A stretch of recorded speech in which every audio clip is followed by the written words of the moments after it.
তোমরা সবাই দেখলে দুপুরবেলা বার পূজা আর ব্রহ্মা পুজো হলো। তো ওটা কমপ্লিট করে নিয়ে তারপরে শীতলা পূজায় বসা হয়েছে।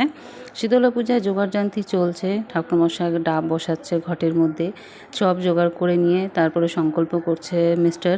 আর আমি তো শখ নিয়ে দাঁড়িয়ে আছি, মানে কখন আর কি বাজাইতে হবে। আর এখানে শাশুড়ি তারপরে বৌদি দাঁড়িয়ে আছে।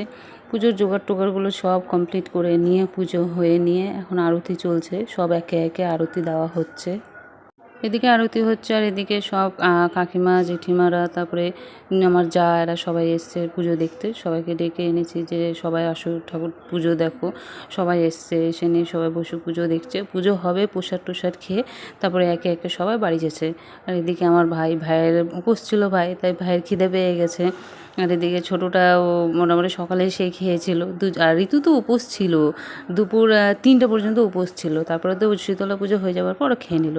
তারপরে এখন বাজে সন্ধ্যা 6টার মতো। এদিকে বার পুজো বসেছে উঠোনে। বার পুজোর সব জোগাড় জোগাড় করে নিয়ে আমি করেছি, আর সে এক বৌদিকে নেওয়া হয়েছে, সে বৌদি করেছে।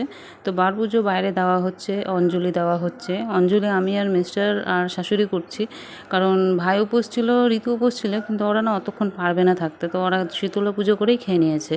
তাই আমরা 3জন উপোস ছিলাম, উপোস করে নিয়ে পুজো টুজো হয়ে অঞ্জলি হয়ে নিয়ে তারপরে ওই তো খাওয়া দাওয়া শুরু। লোকজন একে একে আসতেছে, সবাই খাওয়া দাওয়া হচ্ছে। আর তোমরা তো সবাই জানোই যে বার পুজো নারায়ণ পুজোর কী প্রসাদ হয়। তো ফল টল যা ছিল, চাল কলা, তারপরে চিনি প্রসাদ, মুড়ি, এই সব নিয়ে খাওয়া দাওয়া চলছে। এই হলো পুজো সমাপ্ত।